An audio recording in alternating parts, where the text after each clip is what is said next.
pre-read it. Before you Pre-read. read it. Just pre-read. Okay, let's get going. Okay, let's get this going. Sheesh. Okay.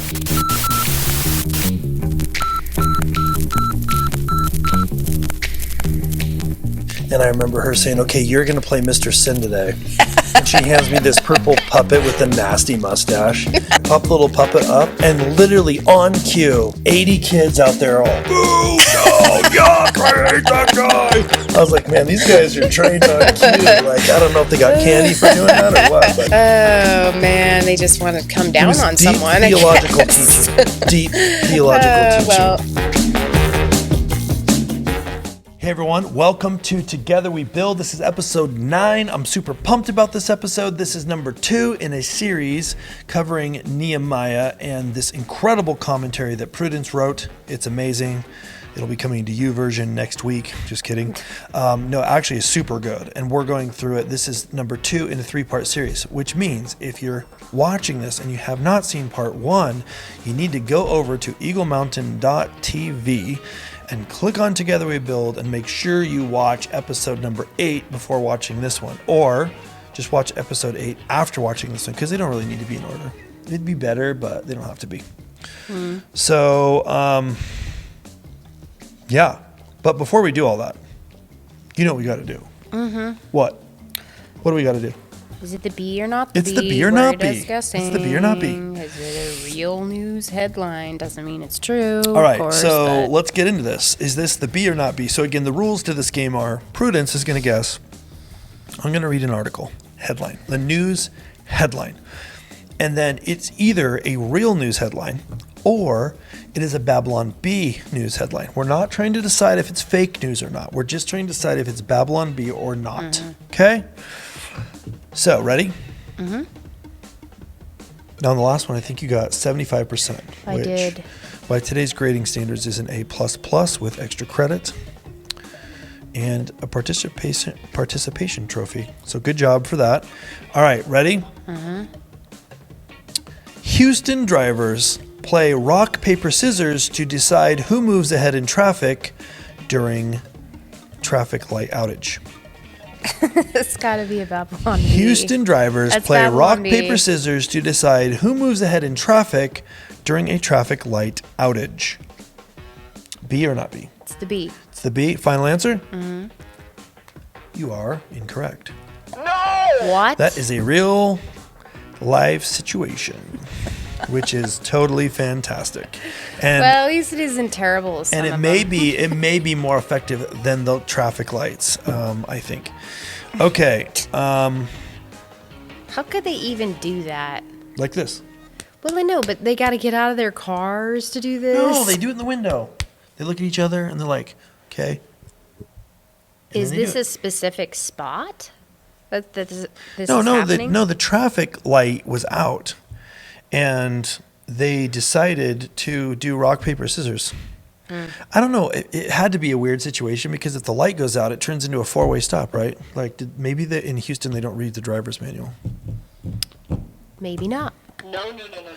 All right, let's do the next one. So you are 0 for 1. 0 for 1. Okay, here we go. Pizza delivery man gets $180,000 settlement after being crushed by 400 pounds of cheese. One more time. Pizza delivery man gets $180,000 in settlement after being crushed by 400 pounds of cheese. Real news headline. Final guess? Yeah. Yeah, it is. It is. See, this was obvious because Babylon Bee usually doesn't have specifics like $180,000 settlement. So that was your clue. But you got it right anyway. So you are now 50%, which by today's grading standards is still an A+. All right. Next one. All right, ready? Yep. You sure? Are you going to get this one right? Yep. Okay, let's find out. Gorilla learns to knit. Just that. That's the whole headline. Gorilla learns to knit. That's like with the little... Yes, it's a real news headline. That You is just a Babylon wanted to Bee. push the That button. is a Babylon Bee. Gorillas are impressive, but they haven't mastered knitting yet. This is a fake story. It could be a fake story if it was in the real news, too. Well, All I have to say is all they got to do is give him some knitting needles and look, he's knitting. I mean, actually, if anybody is listening to this and you're running a zoo, that would be a pretty good little thing to have. Mm-hmm. And Susie the gorilla will be knitting it too today. Didn't we just get one that was real news about one that smoked? Smoking, yes. It was a chimp that smoked. Actually, I have it right here. Chimp who smokes a pack a day and doesn't inhale. So the zoo was like defending this chimp smoking, saying it didn't inhale. All right, next. Which is like, what is this? What is this? Clinton? Okay. Okay, here you go. Be or not be. Mother renames son after tattoo artist makes spelling error on her arm. So mother renames son. The Babylon Bee.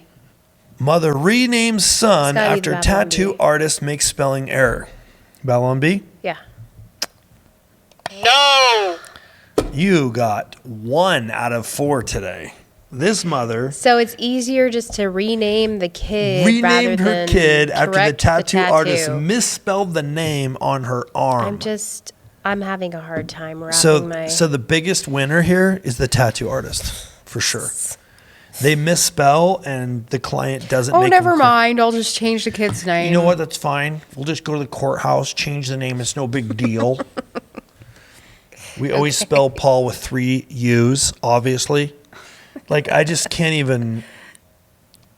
I just can't. You know what? No. We're just going to move to Nehemiah because that is ridiculous. Let's move to this. That's actually offensive to my brain that she renamed her child. You're the one that's reading these things, and you're offending our brains. Well, I'll tell you what. When I go find these, I just laugh so loud. But it's secret. It's got to be secret because I can't have Prudence looking at them at a time. All right, so we're going to pick up on point number 7. So here's the thing. Again, this is part 2 of a 3-part series digging through the book of Nehemiah. If you don't know the story of Nehemiah, you need to just go read it, by the way. It is one of my favorite books. It's absolutely incredible, the story. It's so applicable to business, to leadership, to managing volunteers, to managing yourself, communication, all this stuff. It's amazing. So we're going to get right into it right now. Okay.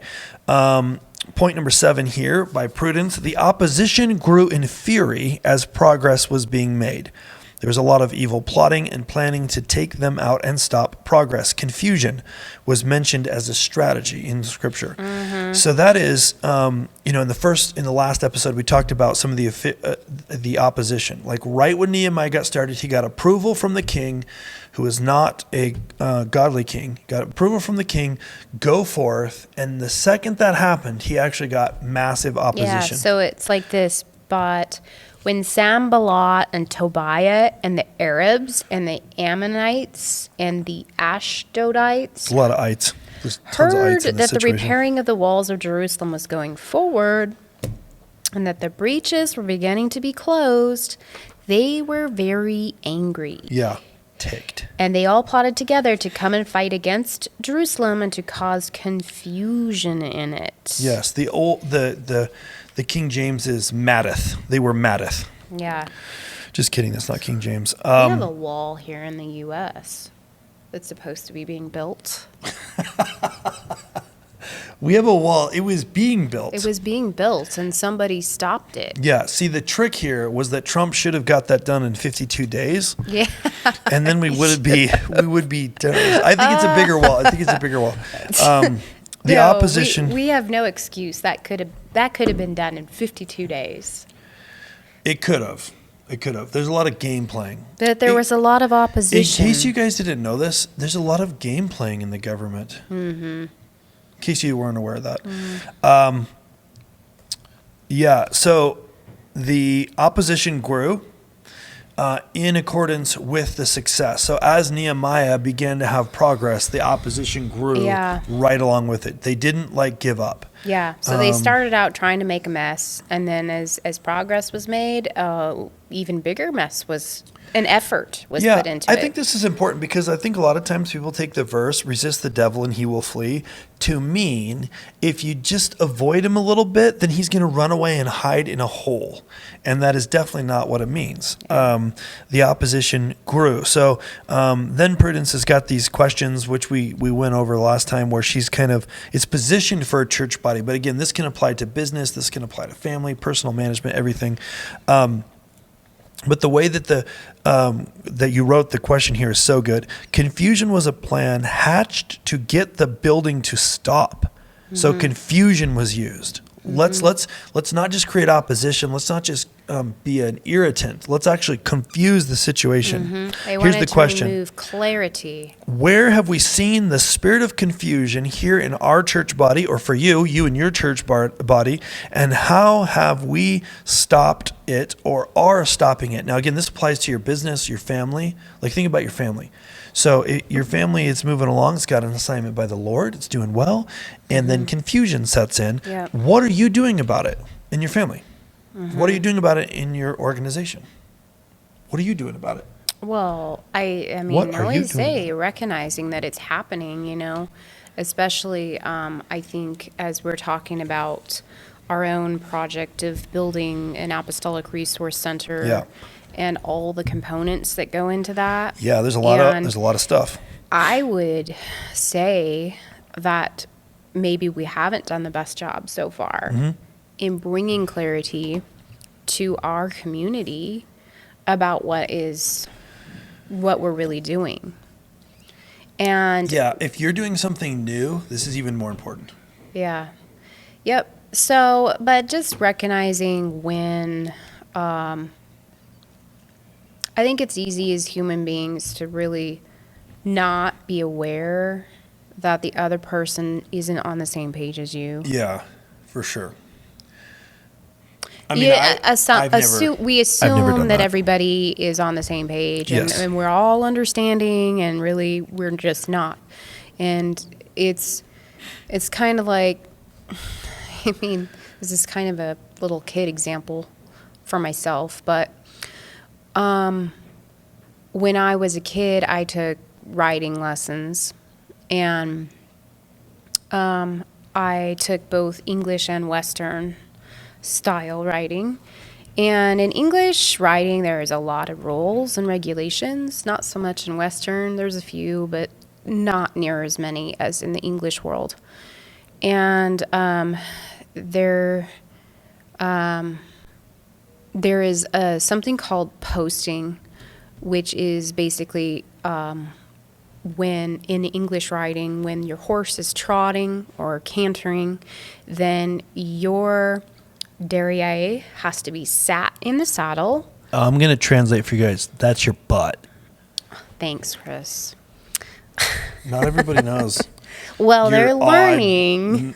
Mispronounced French version. It has to be in the saddle the same time the horse's specific leg is in a back position.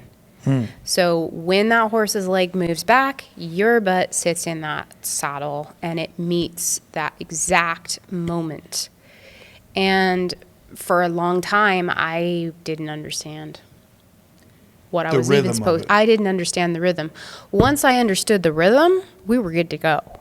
But see, I didn't step out for clarity on that because I didn't want to So what's the lesson here?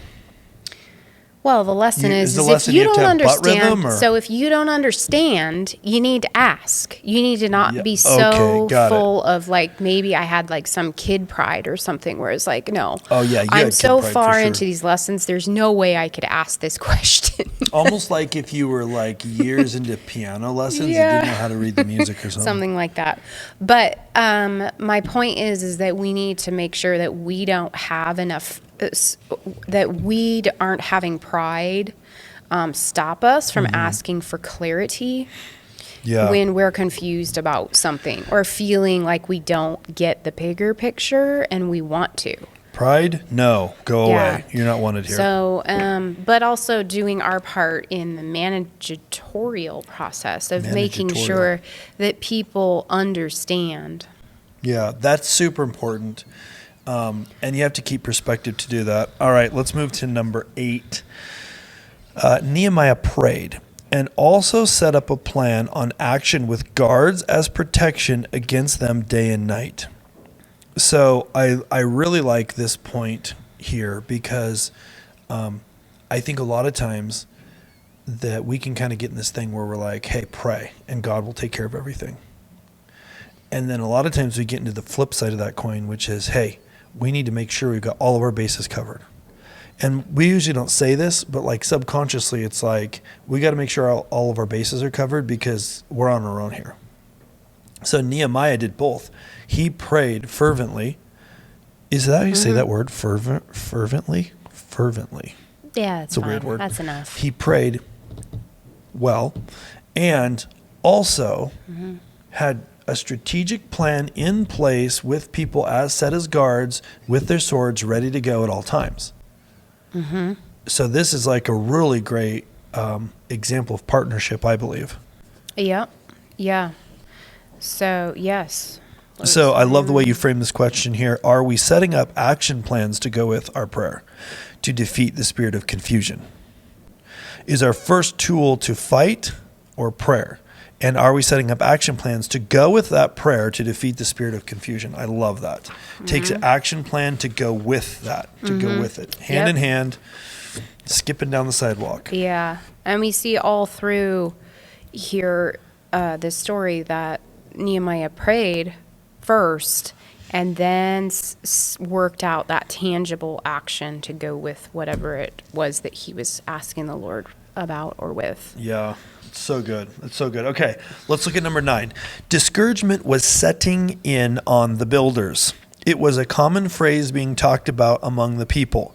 Quote, "The strength of those who bear the burdens is failing. There's too much rubble. By ourselves, we will not be able to rebuild the wall."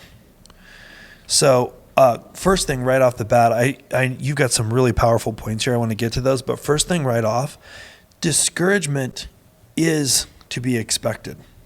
So I think sometimes we get in this thing where we're like, if we're following the Lord, we're praying, we're never going to be discouraged. Wrong. That is completely not true. Discouragement will be there. So now that you know that, sorry to rip the doily off the hippo, but now that you know that, you need to go into a tough situation realizing there are going to be periods of discouragement. So ahead of time, I'm going to think through what I'm going to do when I get to that discouragement and how I'm going to talk to the Lord about it and what I'm going to do when it happens to those that I manage as well. Yeah. And it's also important to make sure that we can recognize when others around us are sinking into that discouragement, so we can go in and encourage. Absolutely. Which means relationship. So we definitely have to purposefully position ourselves to be able to do that. Okay, so this is the way that you wrote this question. This can be very common among a small team when they're working at an organization or a church or a nonprofit or even just a family. That small team will feel the weight and burden quite often, especially when families and individuals leave in anger or fear. How are we combating that discouragement of the daunting task of too much work and not enough workers? Yeah, this is something that Super we deal good. with a lot. It is super good question because it is universally going to be true. If you're trying to accomplish something, if the Lord's given you an assignment, you're trying to accomplish something big. And if you're trying to accomplish something big the Lord wants you to accomplish, you're going to meet the opposition. And as that happens and the size of the task feels daunting, there'll be discouragement. So you're going to face this 100%. Even if you're like the most Pollyanna, sunshine coming out all of my orifices kind of person, well, you're going to face it. The harvest is great and the workers are few. That's what Scripture says. That's really irritating. I know. But I mean, think about all the different stories that, that the Lord moves miraculously when all the odds just seem stacked against you. Yeah. And that is when the greatest miracles happen. You position yourself in a place where only the Lord can make things happen, which is, incredible, honestly. Okay, let's go to number 10. The opposition doubled down. So I think this actually tripled down. The opposition tripled down. They threatened them with death and coming into sneaky, kill them and stop the work kind of tactics. Yep. So basically, this is where it kind of went up a notch, right? So there was tons of opposition. Right at the very beginning, Nehemiah gets the clearance from the king, opposition hits. Then as they start to get progress, the opposition kind of matches that progress. And then it doesn't stop there. It keeps increasing until they're threatened. I mean, in this part of the historical account of Nehemiah, they are faced with death threats. Yeah. That's like ramping it up. Oh, yeah. I mean, and that's what happens to God's people still today. It is. Still getting death threats, right? I mean, Yes. I haven't gotten any yet. No. But I'm not going to be surprised if at some point However, it does happen. There's been some nasty accusations on the Eagle Mountain TV YouTube about your declaration being demonic. Well, I didn't. maybe You heard it here first. I didn't even tell you that. I do not care what those people think. So that's good. That's actually good. That's a resilience, right? Like you do want to resist the devil and he will flee, right? But at the same time, that doesn't mean you just kind of like, yeah, whatever, devil, and he runs, okay? Because the opposition is coming and it's coming hard. And the bigger your task, the more important your task is, the harder the opposition is going to come against it, right? Military strategy. Yep. If God's trying to accomplish something incredible through you, the enemy needs to stop that at all cost. That means you're in the crosshairs. Yeah. So the more traction you gain, you can expect that the opposition is going to get louder and nastier. Yep. Okay. So that takes us to 11 perfectly. So how did Nehemiah deal with it? Nehemiah encouraged the scared people with words and also put tangible action to pair with his encouragement.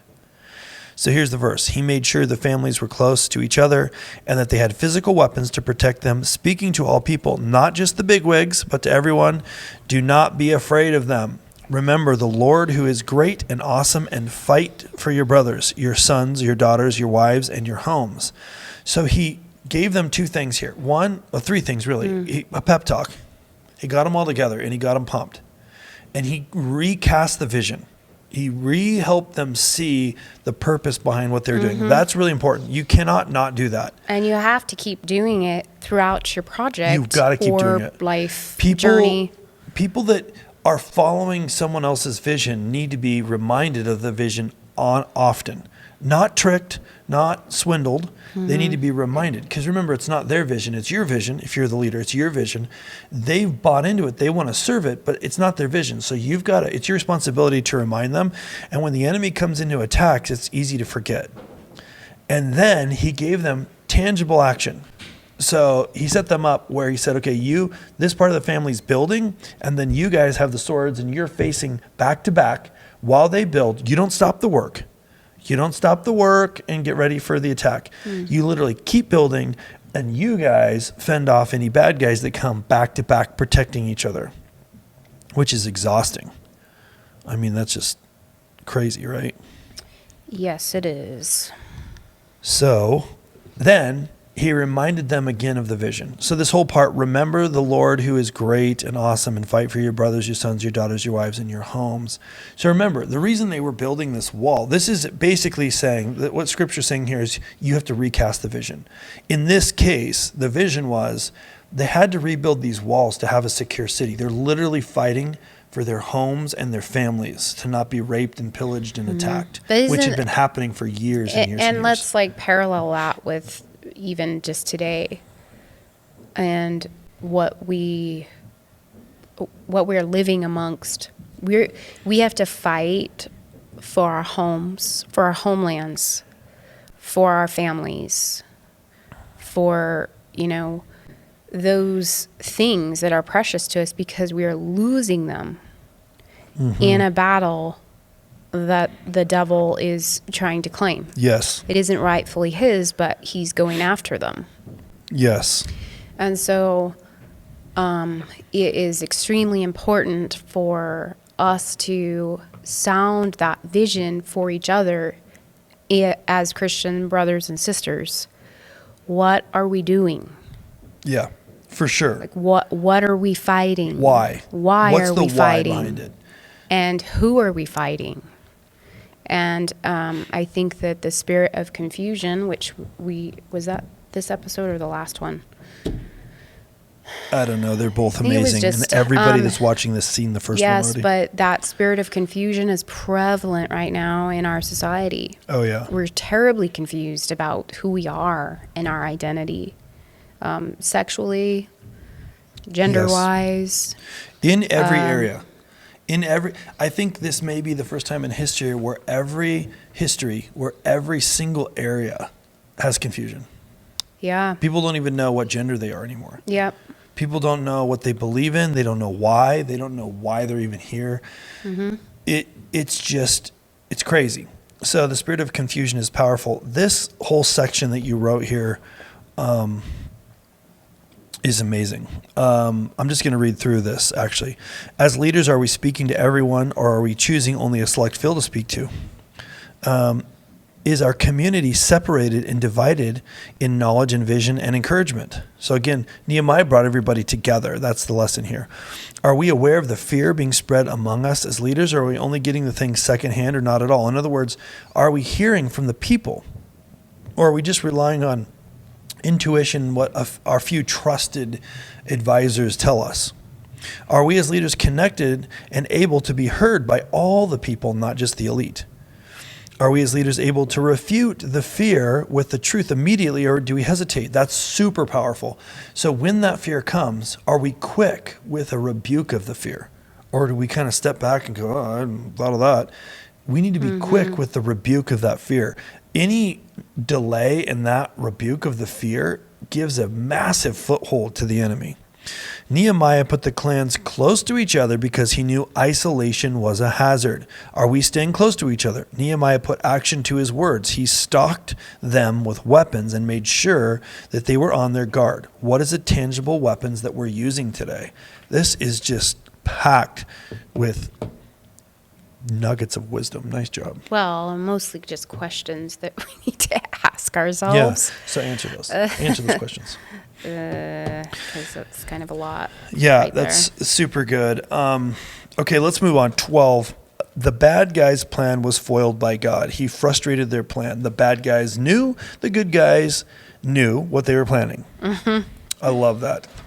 Sometimes you need to just boil this down to bad guys and good guys. For sure. Yeah. But I feel like part of this is just this, I think the way you wrote it here is really good. We need to trust God that he will help us know what the devil's plans are. But we also need to be proactive in being present to see what's unfolding here and now. So you can't just go to your prayer closet. Like he calls us, and Nehemiah is a great example. He spent all that time in prayer. He was super focused on it. At the same time, he was constantly communicating with the people. He's constantly surveying the progress, what was happening, and keeping everyone informed about what everyone else was doing.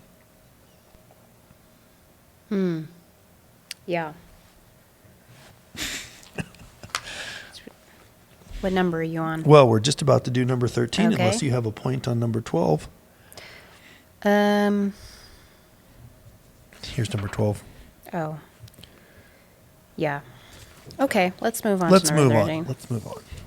All right, let's keep going. This stuff's so good. Nehemiah realized the bad guy's plan and put half the people on construction duty and half the people on active weapon duty. So I love this because, again, it wasn't like, okay, build, and then as soon as they attack, let's all defend. He wanted the progress to continue to be made. So it just reminds me of this strategy both Prudence and I ran cross country in high school. And for our tiny little 2A school, we were pretty good. And there was a lot of strategy to running cross country. If you don't know, you don't know, and you might not assume that there is. You might assume that the strategy is run fast. But actually, most of running long distance is a mental game. And in cross country, you don't run on a track where you can see everyone. You're running through, well, what's the most fun is running through like the woods and stuff. So there is a lot of strategy. And what you would do is you would get in front of someone. And a lot of times when you're doing this, you're drafting on the person in front of you. So that person is like right there behind you. So the strategy would be when you get into tight corners, you sprint away from the corner. So what that means is as soon as you go around the corner, you sprint. You put in extra energy that you might not have, but you put that in.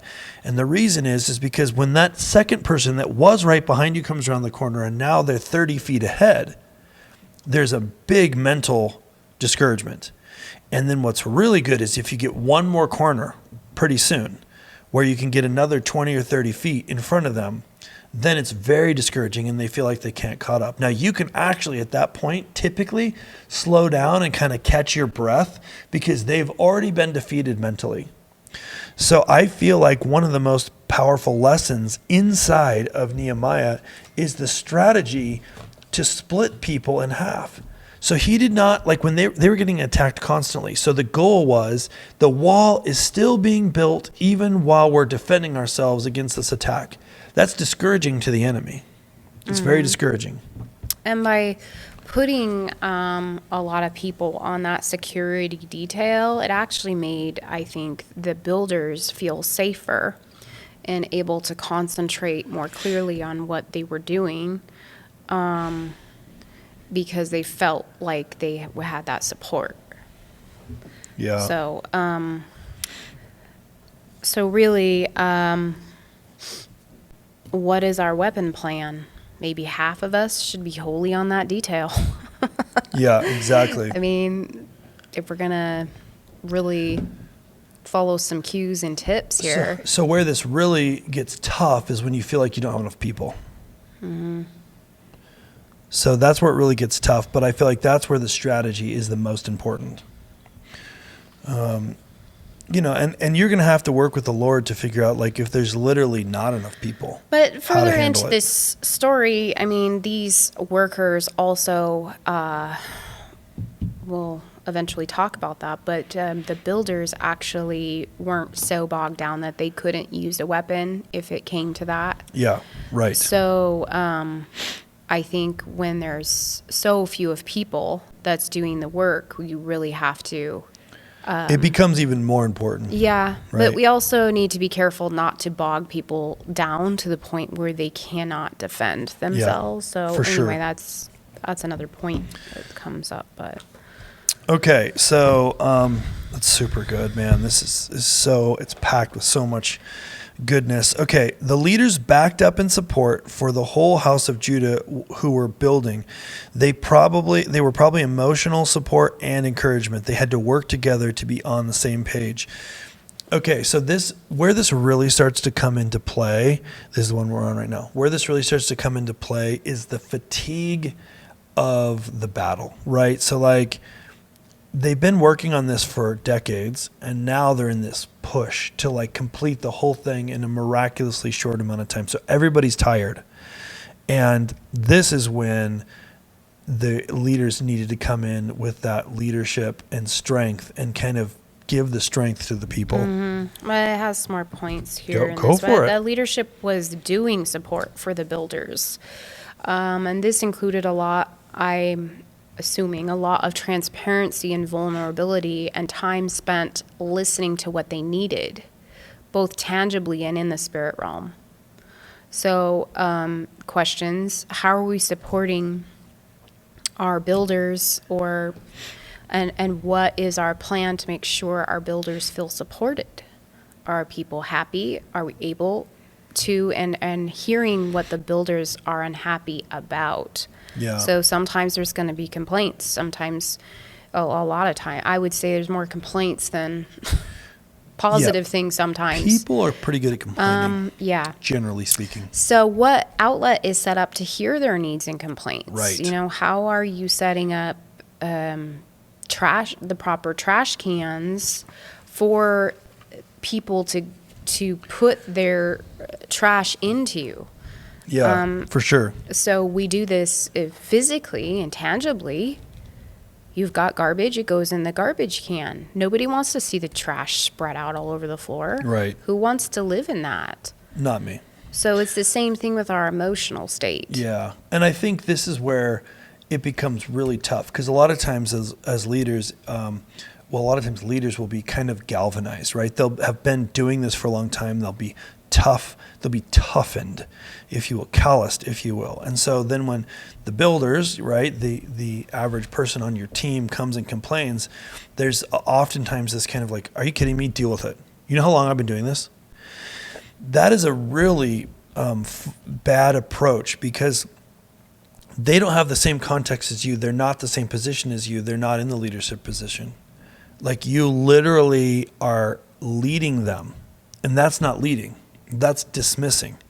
So really what Prudence is talking about here that's so powerful is, are we creating the space for people to bring their frustration to? Because if you don't create a space as a leader for that, it's going to go somewhere. Right? It's So gonna if you don't put a trash go bin, all over the floor. it's going to go out the window. Nobody's going to want to see that and feel That's it's a mess. For sure. And that's when people get frustrated and they leave emotionally and physically. And I mean, this is just a hard one to move past. It's critically important. Like, you cannot avoid this and have success. But this applies to our businesses too. Mm-hmm. Our businesses and even our families. Like, is our kids able to talk to us about things that are frustrating to them? Yeah. Or are we able to talk to them about things that are frustrating? Yeah. So it has to be done purposefully. Like, you literally, this will not happen on accident. You have to decide in advance, I'm going to create space for the trash to come in. I'm going to welcome it. I'm not just going to say, hey, remember, there's always open door here. If anything's wrong or bothering you, make sure you tell me. That doesn't work at all. Like, that actually doesn't work. It sounds nice. It makes you feel good about yourself. But as a leader, that doesn't actually work at all. You actually have to invite it. And if you don't, it's going to go somewhere. And it's like, it's going to go out the window on the highway. And then highway patrol is going to pull you over. You're going to get a $500 ticket. It's bad news. So make sure you're creating that space. Okay, number 15. The work was distributed in a fashion that those who carried burdens also had a hand free to defend with the weapon. So this is really a case where the opposition was just going up and up and up. And now you've got the builders who are literally building, they're carrying things, they're sending messages back and forth with one hand here and then one hand with the sword. That's crazy. That is a picture of radical opposition. yeah, so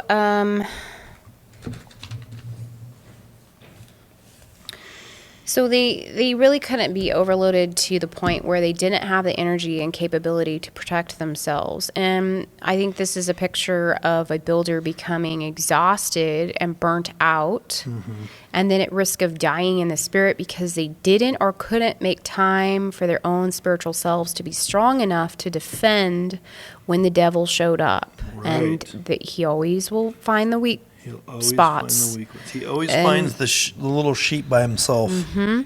He will, yes. So are we making sure that any person who is building with us also is taking time to replenish what their body and souls need to ward off those attacks? Sometimes we have cases of people that want to work too much. And we have to say, no, you're going to take a break. Because it's important. And sometimes people can escape through work.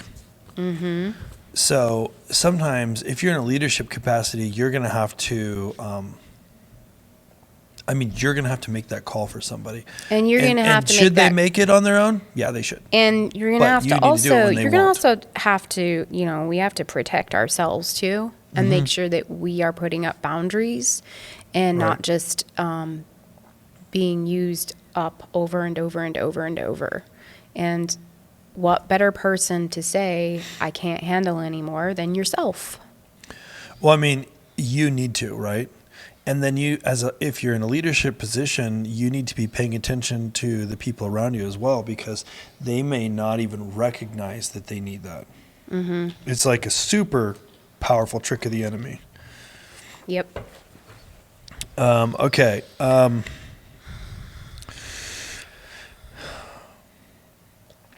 Okay, let's go on to this next one. There was a person who sounded the trumpet. Nehemiah told not just the nobles and the officials, but all the people. The work is great, widely spread, and we are separated on the wall far from one another.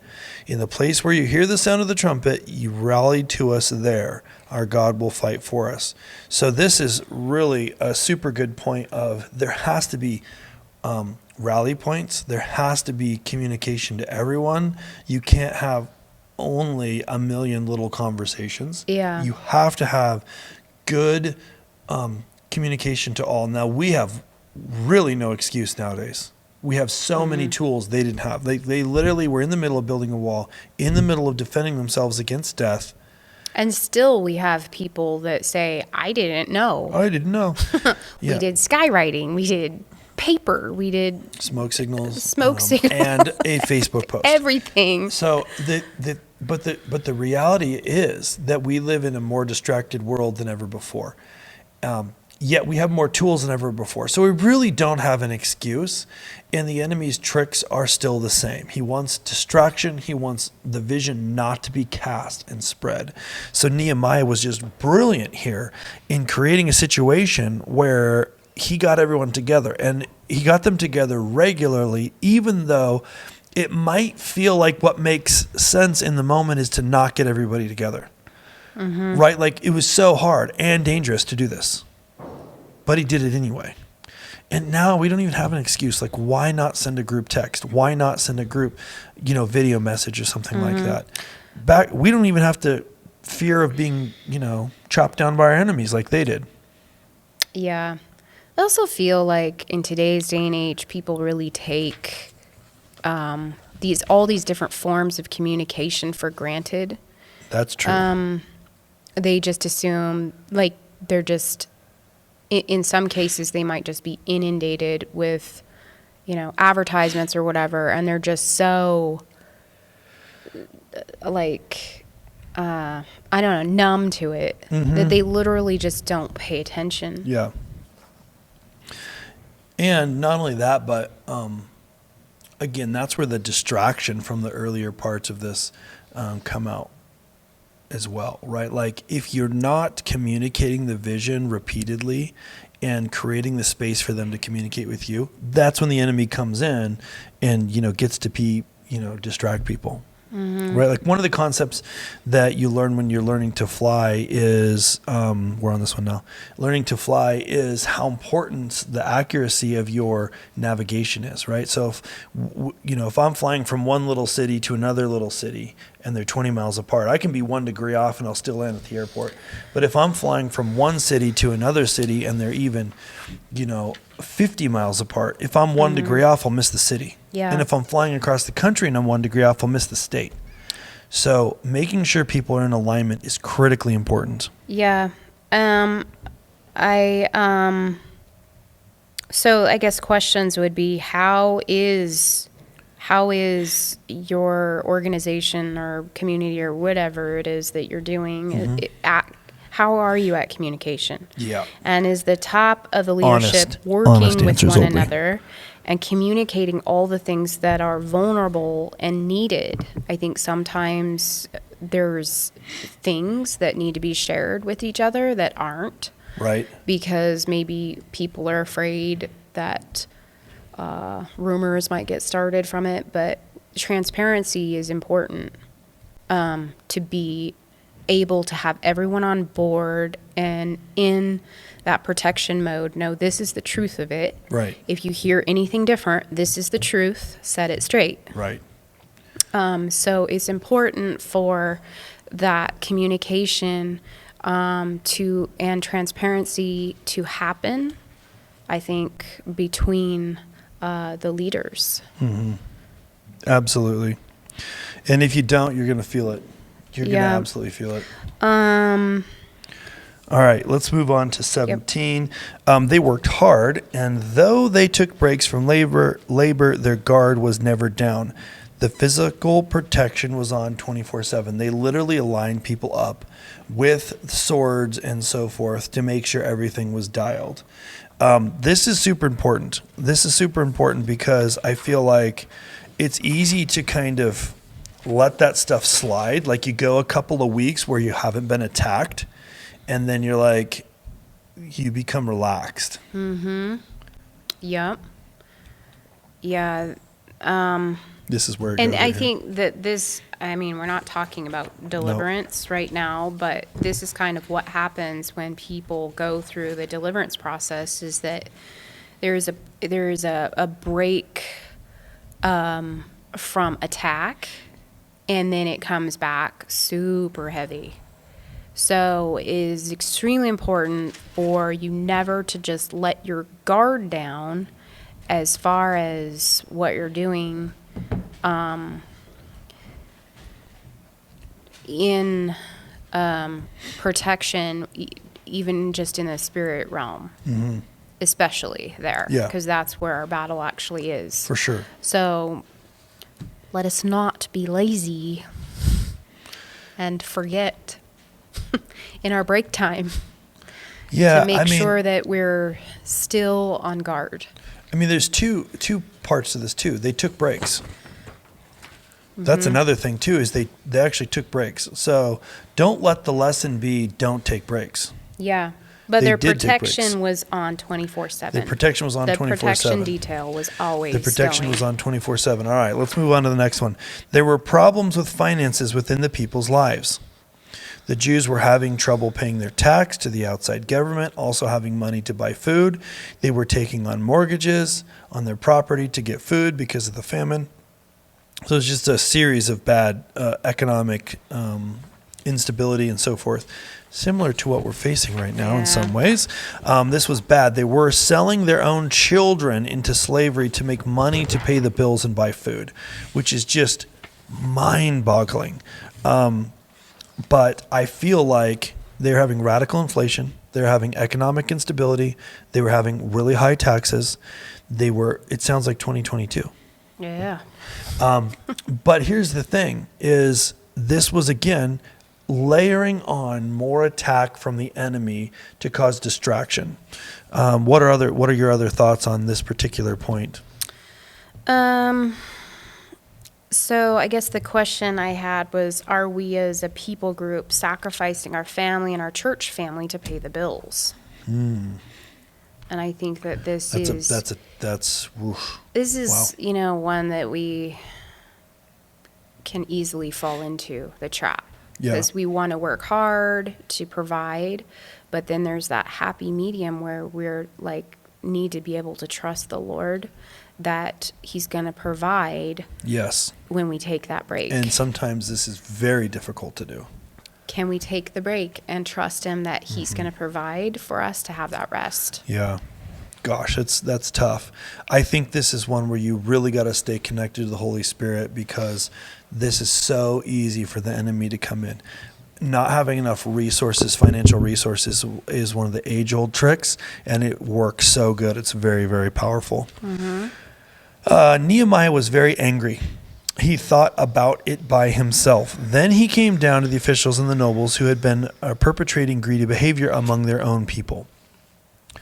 So let's dig into that a little bit. Mm-hmm. Well, I think that the wealthier people amongst the Jews were actually acting as banks for the other poorer people, and they were literally like... They were taking advantage of the situation. They took away their land, so Yeah, they were just becoming loan sharks, as far as I understand it. Yeah. Now, what's interesting here, what I really see here from a leadership standpoint is Nehemiah.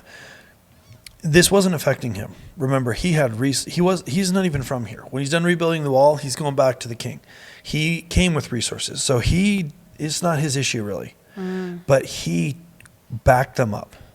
He paid attention to their need, and he went out with decisive action and took action to help these guys. Yeah. So, but the people, they had to bring their need and say, hey, this is what's happening with us. This is how we're hurting. This is where we need support. This is where, so there was this relationship that was happening where they felt safe to say, hey, we're hurting here. Can you help us? Yeah, like, absolutely. what do we do? And so, And it required him paying attention. It did. It required him listening and paying attention, and the people group to be vulnerable and transparent and share what their needs were. That is so good. I think it's easy to kind of see all of the problems that are going on and take them on in a way that's unhealthy. But I think there's also a tendency for people to kind of just dismiss them also, because they can be overwhelming, especially in the leadership position. So, okay, after Nehemiah got finished filleting, I love that. Nice job. The officials and nobles, they had not a word to say. They were silent and could not find a word to say. Ought you not walk in the fear of the God to prevent the taunts of the nations of our enemies? So what you wrote here in the little commentary is so good. Nehemiah was so precise with his truth. So that's the thing. When he filleted them, to use your word, it was really, he was exposing and explaining the truth that God had revealed to him about the sin that they were committing against their people. Their own people. Their own people. So he didn't just say, you guys are dirtbags. He was very precise in exactly where they were not correct. So what you wrote here is so good, Prudence. Nehemiah was so precise with his truth and admonishment of the bigwigs' sin. They had absolutely no defense. So they said nothing. This is the way truth should land. So precise, there's no room for defense. He then goes on to say, essentially, you're an embarrassment to our people. You should know better than this. Don't you know your God? So you need to ask yourself, are you, in your position with your organization, your family, are you embarrassing God with your lack of faith? Yeah. I mean, and really, slicing, and one more filleting. point on this is that these people were hurting God's people. God's people were hurting God's people. Yeah. And they apparently needed somebody to come in that hadn't been living with them and tell them that. Exactly. But that's really awful. But how are we doing this in the kingdom of God right now? Yeah. What are we doing in our church communities that is hurting each other? Yes. Are we that we are not recognizing is extremely damaging. Yeah. Are we taking advantage of the resources that each other has in a righteous kingdom way? Are we cheering each other on? These are lessons that I feel like we have to learn over and over. We shouldn't, probably. Yeah. But that's true. That's really the question here. And the thing is that it becomes very easy to let this stuff slide. Very easy. Okay, last one, and then episode 2 of this 3-part series will be done. Nehemiah, his family, and servants shared their money with the people. This was a leader who is aware of the greed around him, how it hurt others. He was willing to share and be example in generosity. So you got to ask yourself, how are you being an example for this? So sometimes people are like, well, I don't, the rich people need to do that. I don't got any resources. I don't got anything. That's just not true. Like, how are you leveraging the resources that you have? All of us have time. All of us have time as a resource, for sure. And how are we leveraging it? Now, you might say, I'm too busy. I'm out of time. What are you spending your time on? Like for real, what are you spending your time on? The average American household spends 42 hours, at least it used to be 42. I think it's more now actually, but 42 hours per week on television. That's like a work week. That's over a work week. Well, and with today's society, that's like, they only want to work 30 hours a week. So it's like a lot more than a work week. So it's like work then television. So Television more than work. The thing is interesting about this stat is I used to be in the television industry where we actually did data mining for these exact stats. And so for years I've been using these stats because they're crazy, 40 hours a week plus per household.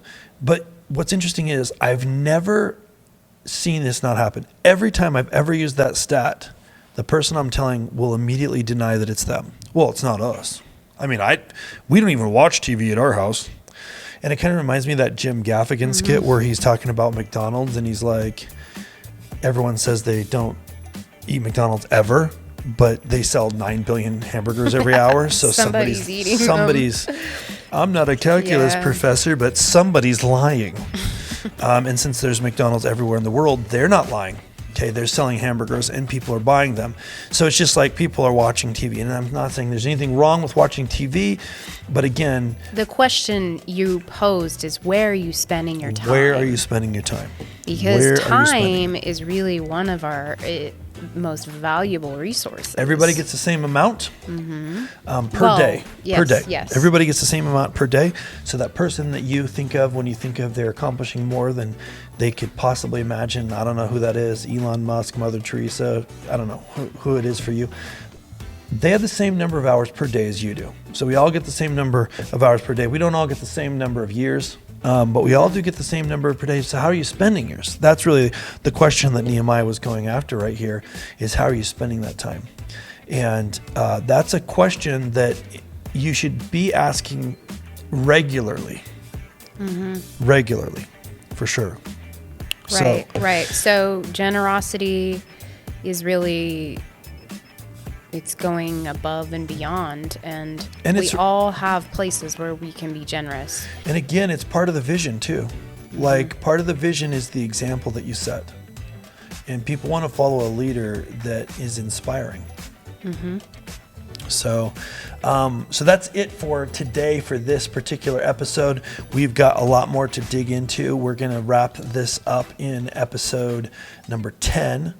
Is it going to be 10? This is 9, right? Episode 10, which is part 3 of this deep dive into Nehemiah. You absolutely don't want to miss it. It'll be live next week, so you're going to want to check it out. Be here next week for that episode, and you don't want to miss it. Also, I just want to do a shout out for Eagle Mountain TV. We've just launched this television network. It's absolutely awesome and fantastic. This show, Together We Build with Chris and Prudence, is one of the pieces of original content that we're creating for Eagle Mountain TV. There's a bunch of other amazing pieces of content. So no matter where you're watching this, get over to eaglemountain.tv, the website, eaglemountain.tv, eaglemountain.tv, and check it out. You are not going to want to miss a single thing. There's tons of amazing content. There's reruns. So again, if you haven't watched episode 1 of this 3-part series, that's where you're going to want to go to find it. Go ahead and check that stuff out, and we will see you guys on the next one.